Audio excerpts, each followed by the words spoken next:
Thanks for that. Well, last but not least, I'm going to ask Piers Dixon to come up and talk about Shootinglee, with its post-excavation and what he did during lockdown.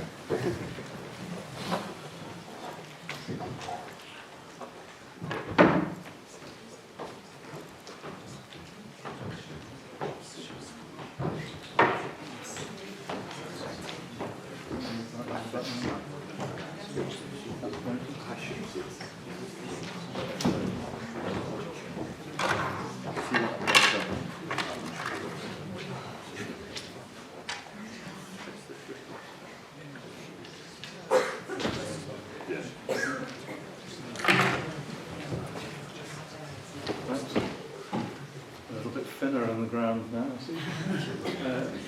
Right, afternoon, thank you for the introduction, brief though it was.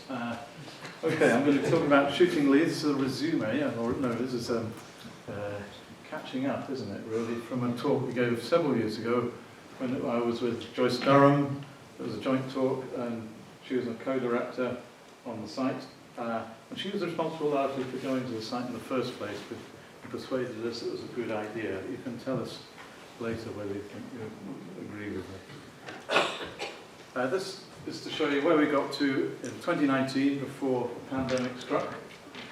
We had excavated 3 main trenches on the site, giving us certainly some grounds considering we had a site that was dated to the medieval period.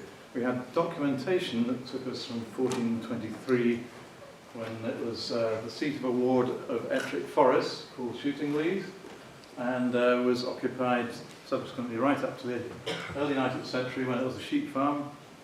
And so it's gone through an evolutionary process. And what we discovered in the 3 main trenches I referred to, 1, 2 and 3 to 5, are that we had 2 buildings. One in trench 2 is a bar house dating to the early 17th century, and overlying an oven, radiocarbon dated to the 15th, 16th centuries, in that range. And in the other site, the Peel House site there, we discovered, you can see in the image at the bottom there, you've got the walls of the Peel House standing out very proudly, 1.2 to 1.4 metres in thickness, with a bar drain down the middle. It's a classic of its type. It differs subtly from a basalt house in that the walls are bonded with clay rather than lime mortar, but we still have buildings of this kind still standing to gable height in Roxburghshire, in south of Jedburgh, at Mervynslaw and Slacks Tower, dating to the late 16th century. So that was a major discovery, the major discovery on the site, and the one that most of the work that has been done on it has focused on. It was extended in the 17th century, and in a second phase, where stone floor was inserted, it was burnt down, and that's going to come up subsequently in what I'm going to talk about. In 2020, we decided that we needed to make a decision. Do we carry on this site? Because we hadn't got any buildings to go with the oven that we discovered that would date to the 15th or early 16th century. Or do we just call it a day? We decided at the time we wanted to dig a couple more platforms on the site, which is numbers 7 and 8 on the plan up there, to try and pin down what might be medieval buildings. So that was one arm of our strategy going forward. The other arm was to start looking at the assemblages on the site and get some support from specialist archaeologists. So first of all, the 2 trenches that we dug additionally, which we were thinking we would start in April of 2020. We didn't get started till July. Trench 7 up there. That's actually a 3-dimensional image, but I decided not to go for the fly-through to save time. What we found was a 17th century bar, later converted to a stable, but it was placed on a platform which is 35 centimetres thick, which was very important because it separated the fire from an earlier use of the site as an enclosure. Oops, no, can I go back on this? Yeah, no. From enclosure, which you can see along the bottom of the top right-hand image there, there's a wall along the bottom, which then but another wall at right angles, which also runs under the make-up behind, which the later buyer sits on. Parallel to the wall on the left, there was a low wall about 0.4 metres thick, between which we had a deposit which produced the one piece of dating that we've got up there, which is a piece of redware, and that was very appropriate to have the pottery talk earlier, because that is exactly what we're looking at there, dating to the late medieval period, and that helps give us a date for the enclosure that sits underneath. So, phew, we got some reward for our efforts. We also dug this trench 8 on the bottom there, which produced two walls at the front and back of a terrace, 4 metres apart, with walls 1.2 metres thick and bonded with clay in the same way as the Peel House. Whether that's another structure of such substance, well, we can only tell by digging the rest of it. I'm not sure I want to go there now, so I'm just going to leave it as a possibility. Unfortunately, all the dating is 17th century and later, because it was totally demolished down to the bare footings and one course of masonry at the back, and we couldn't dig that at the back without destroying the tree that was sitting adjacent to it. So we decided to call it a day at that. So that was our update on the excavations, and now that's all finished and backfilled. So we're moving on now to the last part of my talk, which will be about the specialist work that has followed on from what we were excavating. The first thing I did was get Derek Hall to look at the pottery, and he confirmed that there was pottery that in the range from the 15th century to the 19th century. It included a few bits of white gritty ware, which was mentioned in the talk earlier, and also redware from several of the trenches. By the way, we had 8 trenches. Who thought about 6? Right, so that was very comforting and confirmed what we were already beginning to suspect. We also had the clay pipe from the site looked at, because the second phase of the Peel House, when it was burnt down, produced a number of pieces of clay pipe, of which that's one, which are dated to the middle centuries of the 17th century. And so that's as good a dating as you're going to get, because they tend to break very readily. Then at the bottom, we also got Scott Timpany looked at our residues, charcoal residues from wet sieving, and he was very helpful, and he pointed out that we could determine the kind of timber that was represented in the piece of charcoal according to the curvature of the tree rings. So the smaller the tree rings, the smaller the piece of wood. It's a simple way to think about that. That led on to us to decide on further research work, which was to, first of all, we wanted to look at the nature of the broken deposit, which you can see on the right, bottom right there. Did it reflect information about the roof of the structure? The bottom left there, you can see there's an aerial image of the Peel House with the stone floor in it. Notice the circular structures in the middle of the floor, which I think I can help you with. No, I can't. There. Okay. You can see there are 2 or 3 hearths in the middle of the floor there, indicating to us that there was probably a hanging lum over that part of the structure, and that it's like the roof will have fallen.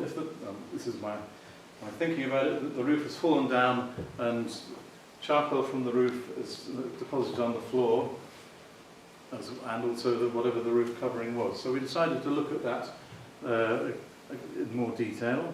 The other thing we decided to look at was the pottery. But Derek Hall pointed at us certain types of pottery are present on the site. We weren't absolutely certain where they were coming from. And we also decided to look at a block-thin section to understand the deposit better. And we managed to get fund money from the Hunter Archaeological Trust and Post-Medieval Archaeology, and engaged various people, including the National Museum people, Dendro Chronicle, Coralie Mills over there, and a chap from Sweden, all the way from Sweden, to look at the chemical analysis of the clay deposits of the clay that's used in the pottery. So that was where we went next. First of all, what did we get out of the thin section? Well, that was more productive than I expected, really, from my initial thoughts on what George McLeod said. But he told us that you've got the clay-rich deposits at the bottom, regions 2, 3, which were successively dried and waterlogged.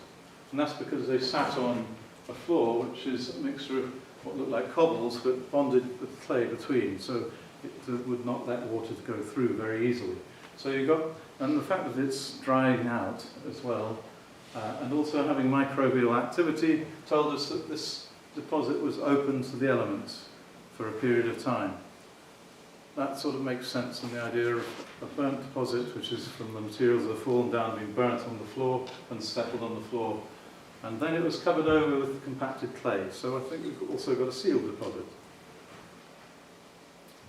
One of the things that came out of the residues that I talked about earlier was this business of identifying large timbers.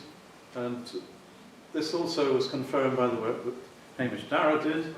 He looked at all the charcoal that came out of those deposits on the floor, as well as some others from the site. And he also picked out large timbers, particularly alder and some ash. There are a lot of smaller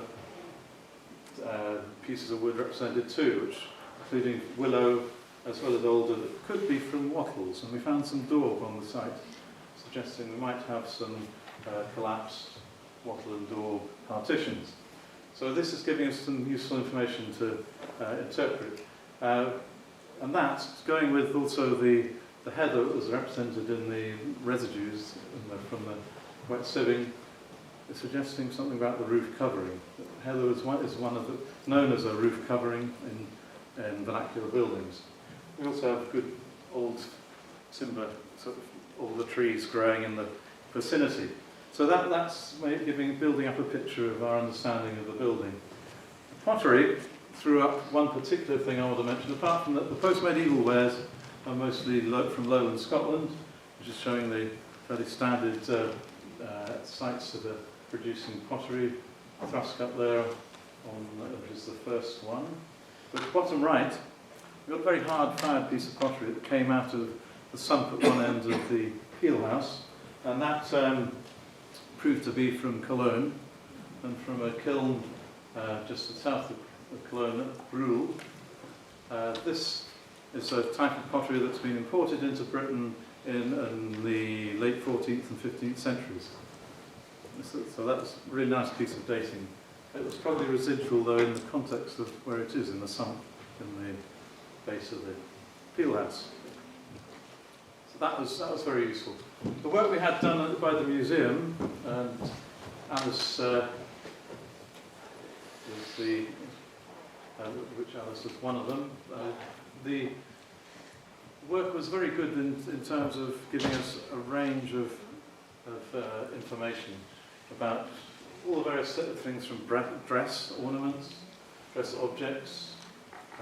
But what I particularly liked was the footwear.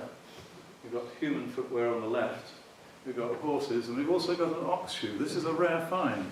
What's an ox shoe doing up here, I asked myself, when Shootinglee, as you saw in the first photograph, only has a hectare or two of ground that you could cultivate. So I was a little surprised by that, but maybe they're using traction in other ways, of course. I was also particularly struck here by the other related foot there. On the right there, the spur. Spurs are very uncommon, and they don't turn up in excavations very often, but this one was also quite small, and is probably a lady's spur. The other thing that was beginning to build up in our minds was that we've got a number of things, like the tableware, that suggests we have a place of some status. The copper alloyed rim from a wooden bowl, for example. We've got an iron lid from a storage vessel. We've got beginning to get things coming up that suggest we've got something above the average peasant status suggested by the firehouse at the other end of the settlement. So, this is building up a nice picture which are still in the early stages of getting to grips with, to be honest. So I'm just going to draw some conclusions. I put in an image of Mervynslaw Tower there because that's the kind of structure I'm talking about when I say it's a peel house. The peel house dates from architecturally, these examples date to the late 16th from the dressed stonework. We didn't get the dressed stonework from that building. I'm afraid it was when you've only got something 3 feet high, you're very lucky. We did get one coin from a corner, but how that fitted in with the building, we don't know. It's in tumble. The pottery was fantastic in giving us the date range that confirmed what the documentation was saying about the site. And that sort of late medieval occupation is quite a common thing on documentary grounds for other forest settlements in Ettrick. So that fits in with that picture of the beginning of the exploitation of the forest as a place for settlement, as well as hunting and other activities. The 17th century event that we're looking at, we've got now an idea then of what the building might have looked like. One end of that building seems to have been open up to the roof. I don't see that we can argue for an upper floor because of the way the hearths are situated. Doesn't mean the other end of the building didn't have an upper floor or loft at the other end. And we have an idea that it was heather covered. So that gives you an image, I hope, of what it might have looked like at that stage in the early to mid 17th century. The links of the place, I think, are interesting. The fact that they're bringing in things from Firefielders Cologne, this shows that this is a place of higher status than the average peasant dwelling from that period.